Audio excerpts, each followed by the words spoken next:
ఒక సాఫ్ట్వేర్ కంపెనీలో ఉద్యోగం చేస్తే వాడు వెల్ సెటిల్, లేదు అని అంటే ఒక గవర్నమెంట్ జాబ్ చేస్తే ఒక వెల్ సెటిల్. ఇది అనేది మార్కెట్లో ఫిక్స్ అయిపోయింది. వాడు సాఫ్ట్వేర్ ఇంజనీర్ అయితే మీకు వచ్చే గౌరవం కాదు. వాడి మనసు ఇష్టపడి వాడు ఒక డాక్టరో, వాడు ఇష్టపడి ఒక పెయింటరో, ఇష్టపడి ఒక చెఫో, ఇష్టపడి ఒక మ్యూజిషియన్ అయ్యాడా, అది మీ గౌరవం, మీ గొప్పతనం. ఇప్పుడు ఒక షెఫ్ కానివ్వండి, లేదంటే ఒక జొమాటోలో జాబ్ చేసుకోవడం కావండి, ఇంకేదైనా కానివ్వండి, చిన్న చిన్న పనులకి చాలా ఫీల్ అయిపోతారు. నేను ఇంత చిన్న పని చేస్తున్నాను, సో టైటిల్ ఇప్పుడు ఏమనుకుంటారు, వాళ్ళు ఏమనుకుంటారు అని చెప్పేసి. ఈ నగరానికి ఏమైందో మా అన్న కూడా చాలా ఇష్టమైన డైలాగు. ఇది నాకు వన్ ఆఫ్ ద బిగ్గెస్ట్, నాకు చాలా ఇష్టమైన డైలాగ్ అనమాట. జీవితం అంటే నలుగురు నచ్చిన వాళ్ళతో వండుకుంటా, 4 మెతుకులు అన్నం తినుకుంటా, నచ్చిన పని చేసుకోవడం. కరెక్ట్గా అది విన్నారు అనుకుంటే ఇది వి కీప్ ఫర్గెటింగ్.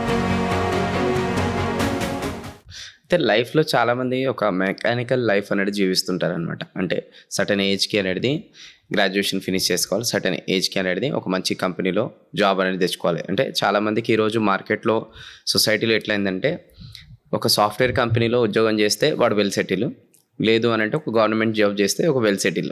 ఇది అనేది మార్కెట్లో ఫిక్స్ అయిపోయింది. ఇప్పుడు అమ్మాయి వాళ్ళ పేరెంట్స్ ఉంటారు కదా, సో అబ్బాయికి మ్యారేజ్ ఏదైనా అదే చేయాలి అనుకుంటే ఓకే, సో ఫస్ట్ వాళ్ళ అమ్మాయి వాళ్ళ పేరెంట్స్ అనేది కూడా ఎట్లున్నారంటే ఈ మధ్యకాలంలో చాలా మటుకు ఒక మంచి బిజినెస్ మ్యాన్ అయినా కూడా బిజినెస్ ఎప్పుడు పోతుంది వేస్ట్ అని చెప్పేసి వాళ్ళు పక్కన పెడుతున్నారు. అండ్ ఒక టాలెంటెడ్ ఉన్నా కూడా పక్కన పెడుతున్నారు. సాఫ్ట్వేర్ ఉద్యోగం చేస్తున్నారా లేదా, అది కూడా స్పెషల్గా ఇంకా అబ్రాడ్లో యూఎస్లో ఉన్నారా, అక్కడ ఉన్నారా, ఇక్కడ ఉన్నారా అని చెప్పేసి, లేదు అని అంటే ఒక గవర్నమెంట్ ఉద్యోగం ఉందా లేదా. సో అలానే థింకింగ్ ప్యాటర్న్ అనేది ఉంది. అండ్ అట్లా ఉంది కాబట్టి ఈరోజు చాలామంది యంగ్స్టర్స్ కూడా వీళ్ళు ఎవరైతే ఉన్నారో వాళ్ళు కూడా అరే మనం ఎక్కడైనా సాఫ్ట్వేర్ ఉద్యోగం అనేది అమీర్పేటలో కోర్స్ నేర్చుకొని అక్కడ పోయి జాయిన్ అవుదాం, ఏదో ఒక సాఫ్ట్వేర్ ఉద్యోగం తెచ్చుకుందాం అని అనుకుంటాం. ఎందుకంటే సొసైటీలో అట్లా ఉంది కాబట్టి ట్రెండ్. అండ్ అలానే ఉద్యోగం తెచ్చుకున్న తర్వాత కూడా ఎట్లుంటుంది, ఇంకా ఇమీడియట్గా పెళ్లి చేసేసుకొని సర్టన్ ఏజ్ లోపల పిల్లలు అనేది కనేసేసి, అండ్ దాని తర్వాత వాట్ ఎవర్ ఒక ఫ్లో అనేది అది పోతుంటుంది అంతే. ఇక మెకానికల్ లైఫ్ అంటారు దీన్ని. సో ఇలాంటి ఏదైతే లైఫ్ స్టైల్ ఇందాక నేను చెప్పిన ఇలాంటి పర్సెప్షన్ ఏదైతే జనాలకు ఉందని నేను చెప్పానో, దీని పట్ల మీ ఒపీనియన్ ఏంటి? అండ్ ఎట్లా సొసైటీలో ఒక పర్సెప్షన్ చేంజ్ కావాలి, ఎందుకు చేంజ్ కావాలి? భయం సార్. చిన్నప్పటి నుంచి ఫస్ట్ నువ్వు మొదలెట్టిన దగ్గర నుంచి నువ్వు చదువుకోవాలి, చదివిన తర్వాత నువ్వు 10th టాప్ రావాలి, 10th అయిపోయిన తర్వాత నువ్వు 11th ఇంటర్ చేయాలి, ఇంటర్లో ఐఐటీ కోచింగ్ చేర్చుకోవాలి, ఐఐటీ రాకపోతే మంచి కాలేజ్ చదువుకోవాలి, మంచి కాలేజ్ చదువుకుంటే నీకు మళ్ళీ ప్లేస్మెంట్ రావాలి, ప్లేస్మెంట్ వచ్చినా దానిలోనే పని చేసుకుంటూ మంచి ప్యాకేజ్ రావాలి, ప్యాకేజ్ వస్తున్నప్పుడే నీకు నీ నెత్తి మీద కమిట్మెంట్లు పెట్టాలి, పెడుతున్నప్పుడే నువ్వు ఒక సర్టెన్ స్ట్రక్చర్కి వచ్చిన తర్వాత నీకు మంచి పెళ్ళిని చూసి చేయాలి, పెళ్లి చూసిన తర్వాత అది కూడా గ్రాండ్గా చేయాలి, దానికోసం మళ్ళీ అప్పు తీసుకోవాలి, తీసుకున్న తర్వాత పెళ్ళి అవుతున్నంతసేపు అయిపోయింది. ఎలా వీళ్ళేమనుకుంటున్నారు, వాళ్ళేమనుకుంటున్నారు, అందరూ బాగున్నారా?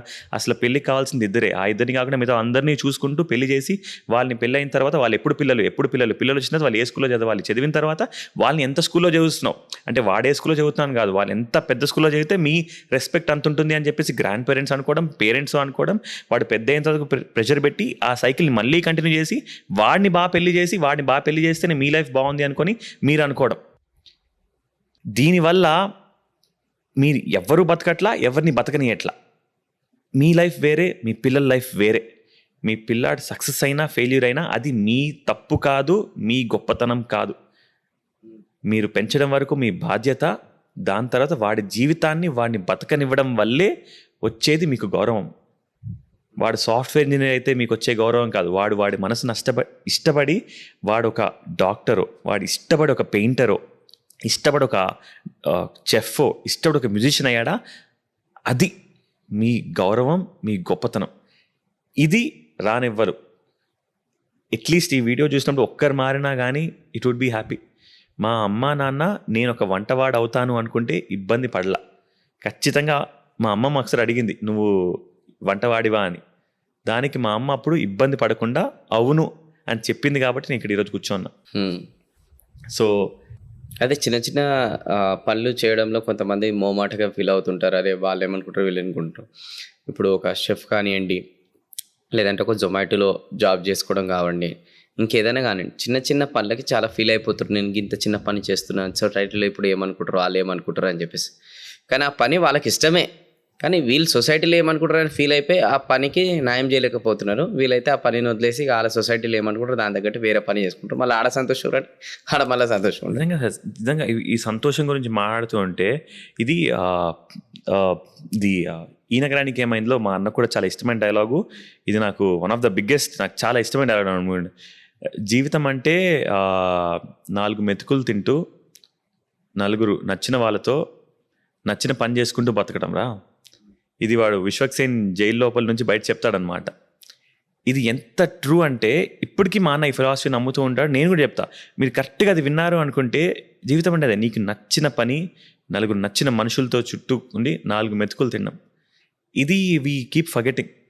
అండ్ ఎందుకంటే నీకు అంబిషన్ లేకపోతే నువ్వు ఫెయిల్యూర్. నీ పిల్లవాడు చిరేక్ పబ్లిక్ స్కూల్ ఆర్కిడ్ పెద్ద స్కూల్ చదవకపోతే నువ్వు ఫెయిల్యూర్. వాడికి నువ్వు గ్రాండ్గా పెళ్లి చేయకపోతే నువ్వు ఫెయిల్యూర్. వాడు పిల్లలు కనకపోయినా నువ్వు ఫెయిల్యూర్. వాడు పిల్లలు కానీ వాళ్ళు సరిగ్గా స్కూల్లో చేయకపోయినా నువ్వు ఫెయిల్యూర్. సో అలా ఈ ప్రైడు, ఈ గౌరవం అనేది చచ్చిపోయేంత వరకు ఎండ్ అవ్వదు. చచ్చిపోయే 1 గంట 2 గంటల ముందు మీకు అర్థమవుతుంది. అంత లేట్ రియలైజేషన్ ఎందుకు, ఇప్పుడే వచ్చేస్తే హ్యాపీగా బతకచ్చు కదా అని చెప్పేసి నా ఒపీనియన్.